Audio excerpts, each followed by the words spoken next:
thank you all for joining us today. I'm Becky Thompson with Nania Energy, and joining me today is Seth Crackel. He is my counterpart for public entities and working with school districts.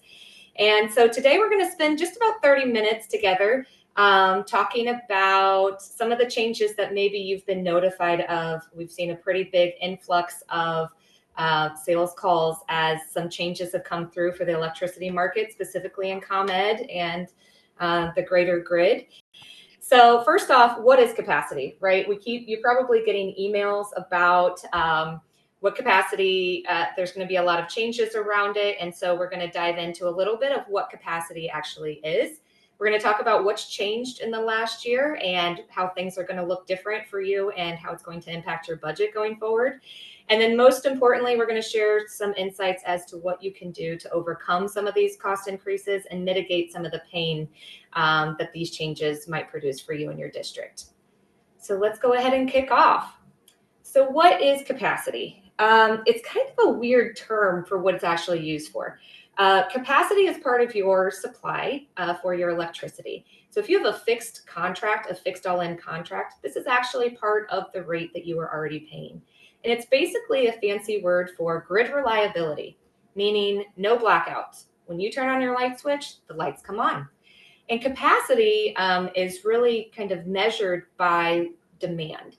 So on the days of highest capacity or highest demand, think of like the hottest days of the year. We're all getting home between 4 and 6 o'clock. We're all cranking our AC, turning on all of our appliances. That really creates a spike of demand on the grid. And so there has to be enough infrastructure and generation at that point in time to supply electricity to everyone who's demanding it of the grid. So capacity is the way that we measure that, okay? Traditionally, it's been 15 to 25% of your total cost makeup. But with some of these changes, it has jumped quite a bit. And so it now is representing a bigger piece of the pie. So you can see there at the bottom of the slide, the electricity cost breakdown. Energy, even though it seems kind of commonsensical, energy is the little wavy lines that's traded on the open market. That's the actual raw commodity as it's traded. And that makes up about half of your supply cost. Then you can see capacity is making 30 to 40% up of that cost now. Transmission is just basically getting the power from point A to point B, from the generation point to your electric meter. Losses is basically it takes energy to move energy. So if you've ever been by power lines and heard the buzzing, that's actual electrons coming off of the line, and that is the loss factor. And then ancillaries is a fancy word for a bucket of 100 or more little teeny tiny charges that are issued by the grid. So those 5 tranches really make up your fixed supply rate. You still have your ComEd delivery charges and taxes. That's a separate part of your invoice, or maybe even comes on a separate invoice directly from ComEd. So what we're going to be focusing on today, and when people are talking about the impacts to your budget, it's really specifically to your supply, which comes from your third-party supplier, potentially like a Constellation or a Direct Energy. So with that, Seth, tell us about what has changed here in the last few months. Yeah, well, we don't want to sugarcoat this like grandma's delicious sweet potatoes at Thanksgiving, right? This is a big change. Capacity is going way up, or the capacity component of electricity is going way up. This has the ability to, increase your future electricity costs and energy budgets. We're calling it an oh my gourd moment. So first, let's start off with kind of why. Why is this happening? Well, if you think back to Econ 101, it is essentially a supply and demand problem. So our demand for electricity is growing faster than we can kind of keep up with that with new electricity generation. That's largely being driven by data centers, so think AI really, also industrial and manufacturing facilities and a few other things. So I heard a really interesting statistic that kind of illustrates this the other day, specifically related to AI. And it was that, if you do an AI search, if you will, on, like ChatGPT or Copilot or whatever it might be, it uses approximately 10 times more electricity, to do that search than it does like a traditional Google search. So as we continue to adopt, AI more and more in our lives, that demand for electricity is going to continue to grow, and possibly continue to bring capacity prices, up or keep them up, as that happens. So my son using AI to write a robot story over the weekend is directly contributing to higher demand on the grid. Yeah, it's his fault. Got it. Definitely. Okay. All right. Noted. Well, I think you're going to jump into, now that we kind of talked about the why, a little bit of specifically what is going on with capacity. Yeah, absolutely. So these costs are set one time a year. They're set for a year at a time. So June 1 through May 31st. They used to be set 3 years in advance. And so we could plan for them pretty regularly. And due to backlog and some drama at the Federal Energy Regulatory Commission and a lot of other things going on, now they're really only setting these costs 1 year in advance. And you can see historically that the new rate that just came out in July of about $270 a megawatt day is not that out of the realm from what we've seen historically. But if we look at the last 3 years, this is where the pain is really coming in. Those costs for capacity have been pretty low. And so what's unique about this is that come June 1 of 2025, these new capacity costs take effect. And because our energy cost, think of the other 50% of that pie we talked about, have also rebounded in the last 5 or 6 years, you have a higher energy cost coupled back with the higher capacity cost. And it's going to result in about a 10 to 15% total budgetary impact for your electricity. Okay. So when you think of your supply cost plus your ComEd cost and you look at your total budget for the whole fiscal year, our estimations are showing a 10 to 15% overall increase year over year from 2024 and 25 to 25 and 26. Okay. So a lot of you will be set for your existing budget for 24 and 25. Maybe you'll have 1 month that June end of year may see something, but really your first bill won't come until July of 2025 with this cost increase. Right. So just wanted to illustrate this a little bit. When we had higher capacity costs in the past, that was when we had some of the lowest energy prices of all time. So you really didn't feel it on a per kilowatt hour rate basis. But now going forward, we are starting to see we're kind of getting double whammied and feeling a little more of that impact. Let's get down to business, right? I can show hypotheticals and talk to you in megawatt days all day because you all know that I'm an energy nerd and I love this kind of stuff. But let's break it down specifically for your school district and what you should plan for in your tentative budget. No retail energy supplier has actually come out and told us how they're going to handle this increase. We hope that if you have a fixed rate in place, that the risk will be mitigated or lower, but we actually don't know. It's going to be on a case by case basis of how the supplier wants to handle it. They could, kind of take their total impact and issue the same amount over all people within their portfolio, or they may do it on a per account basis. It's still a little preemptive and they've not really told us. So with that said, plan for about a 2 to 2.5 cent per kilowatt hour increase versus what you had previously. So if you have a fixed price in place now that was set 2 to 3 years ago, it likely was around 0.004 per kilowatt hour, and forward estimations are about 0.028. So the difference between the two of those would be 0.024. So really no one is safe from this. Everyone in ComEd, even at your house, you will see this change take effect in June and July of next year. It's going to have a very wide impact. And I should note that this isn't just specific to ComEd. This is impacting everyone in the grid that ComEd is a part of. It's called PJM. So this affects people out in DC, out in New Jersey, and Indiana. This is far reaching. To Seth's point about the greater demand and supply disparity we're having with electricity generation.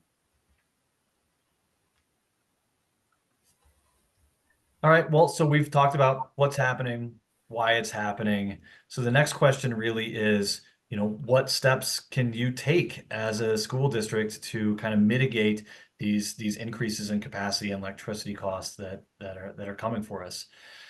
And so I first want to focus on demand response specifically. And just at a really basic level, just for any of those not familiar with demand response, demand response is first figuring out if you have the ability to reduce your usage, particularly on a peak demand day. So think, hottest day at the end of the summer, or, coldest day in the dead of winter. That's when those peak demand days tend to be. And if you have the ability to significantly reduce your usage for a period of time and could do that on a peak demand day, then you're potentially a great fit for enrolling in a demand response program. And so then, as a participant in demand response, you will then get paid to both meet the test event, which is where you're just proving that you do have the ability to actually reduce your demand. And then should an actual event occur, you will get paid for that as well. And a good thing to note here is that demand response payments and capacity costs are directly correlated. So as capacity costs are going up, so are those payments for demand response. So if maybe you looked at demand response in the past, it didn't make sense, or you were doing it but you kind of stopped participating because those payments had sort of dried up. It's going the other way now, right? I mean, we're seeing payouts that are in the tens of thousands of dollars, $50,000 plus sometimes for bigger districts. So definitely something to be considering as one of your main ways to kind of fight back against this increase in capacity that there's nothing you can do about. So I think next Becky is going to talk about some of those specifics, those tactics that you can implement at your district. Yeah, so I think when in the conversations I've had in the past, a lot of times when we talk about demand response, operations guys roll their eyes and go, ugh, because they think that it means like shutting everything down and ticking off the teachers the first week of school, turning off the air conditioning. Certainly, that's a really straightforward way of doing it. But the conversations we're having right now, it doesn't have to be an all or nothing. Demand response is at the level of participation you choose.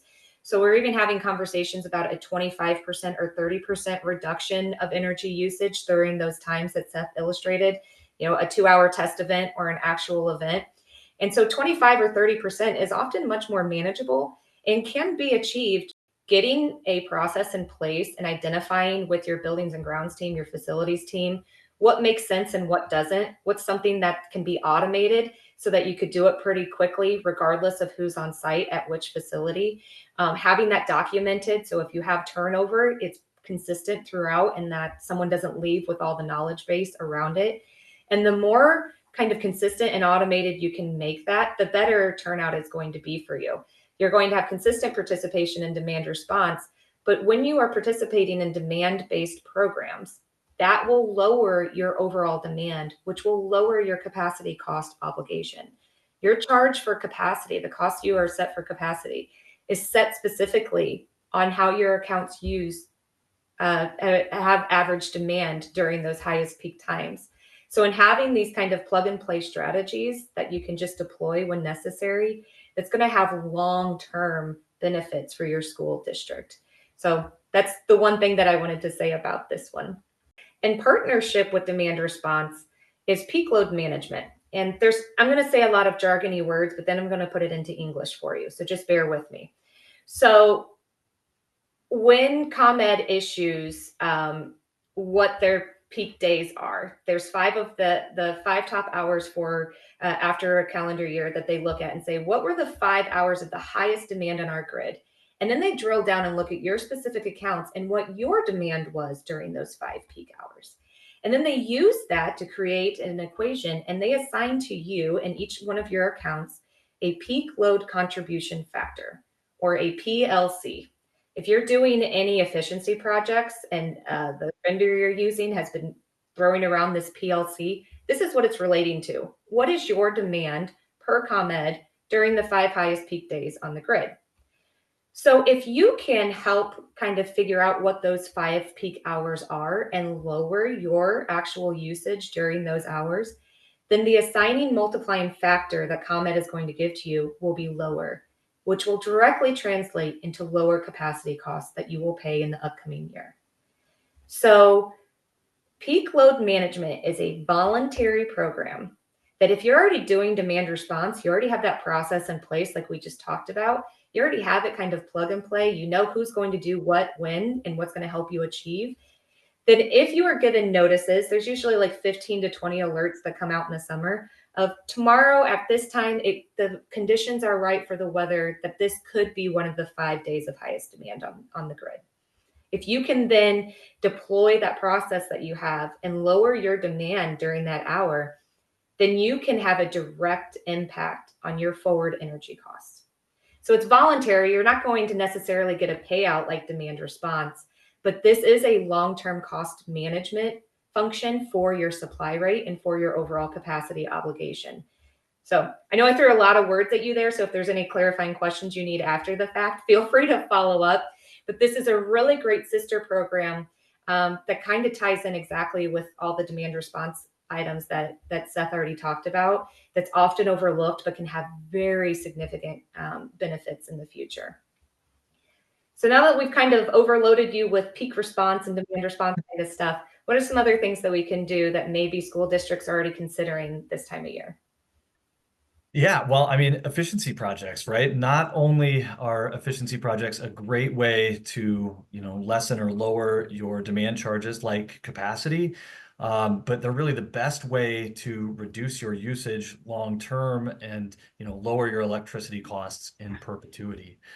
And so efficiency projects, unlike demand response, have an inverse relationship with a higher electricity cost in this case. So as electricity costs go up, the ROI or return on investment time for an efficiency project comes down. So, it's good to think about if maybe you looked at solar a few years ago and it didn't make sense, or it was lighting or whatever it is. It had a 7 or 8 year payback time. With cost for capacity and overall electricity going up, that simple payback time might now only be 3 or 4 years. So, really good to revisit some of those things that maybe got put on the shelf before because they didn't make financial sense at the time, as that equation is kind of changing. Also good to be looking into some of these for the first time if you haven't considered them before, and just know that going into it, that return on investment time is going to be quicker as the cost for energy is going up. Yeah, and I've actually had a couple of conversations with districts just this week who, while this isn't good news, obviously, about what we're discussing here, it did give them grounds for their board that was maybe giving them pushback to move forward with efficiency projects. So this is actually really great. This is what we've been trying to tell them and alert them of. And so they actually use this to bring before the board and say, these are the changes that are happening. And we, as a large public school district here in the state of Illinois, want to do our part by lowering our needs from the grid.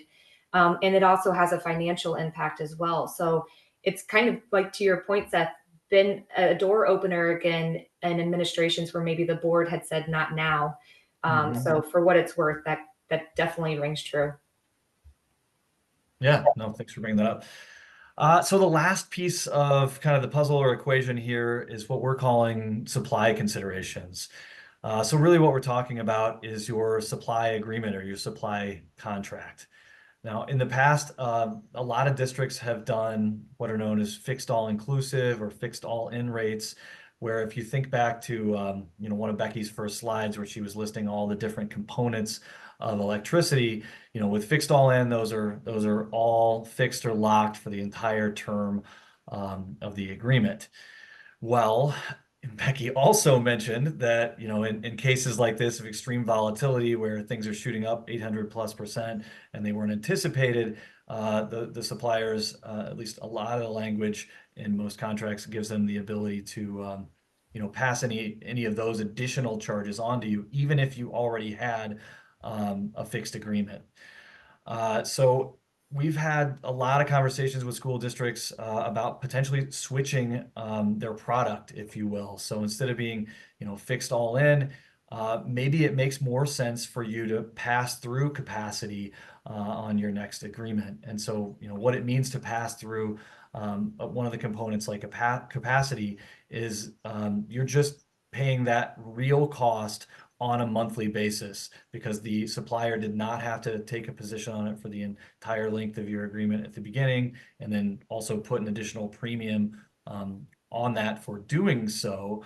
If you're not actually getting the benefit of that insurance of having it locked beforehand when things, are as volatile as they are right now, a lot of districts are kind of looking at it and saying it doesn't make sense to pay that additional premium. We'll just pay those actual costs on a month-to-month basis.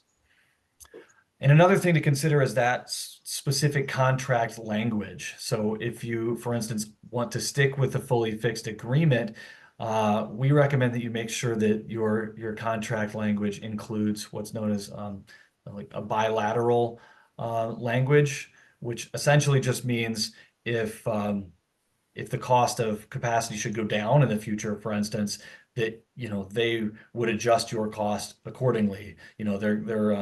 They're changing it. It affects both you and them bilaterally, right? If the cost goes up, they're going to pass it through, like it's happening potentially right now. If the cost goes down in the future, if you have that bilateral language in there, you can take advantage of it that way.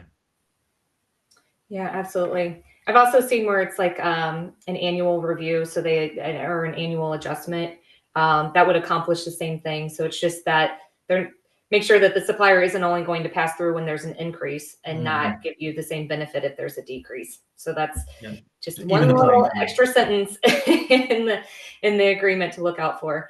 And then the final point we've already touched on, but the budgeting appropriately. And what I want to call attention to on this is Seth and I actually did a webinar a few months ago on a ComEd issued delivery charge called the Carbon-Free Resource Adjustment. And this is related to the nuclear generation plant subsidies downstate.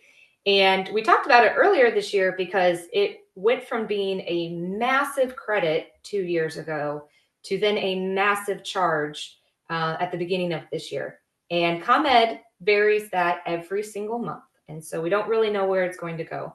But we do know that it has an inverse relationship to energy prices. So these energy prices are going up for everyone, like I mentioned, next June, even residential. So we can assume that that line item charge is also going to come down and maybe even represent a credit at that point. So the point that I want to make with this is budgeting appropriately. We believe in being conservative and upfront, and we want you to be prepared. We know that you don't have a lot of give when it comes to your operations budget specifically. So these are estimates as of what's known today. But having consistent conversations with us or whomever your advisor is going to be of the utmost importance, because as any of those one single line items change between now and June of next year, it may represent a change in what that total budgetary impact is going to be. I have all fingers crossed that that credit from ComEd is going to come out and it's going to be nearly a wash for this capacity cost increase. But if that doesn't happen to be the case, we want to be as prepared as we can be, right?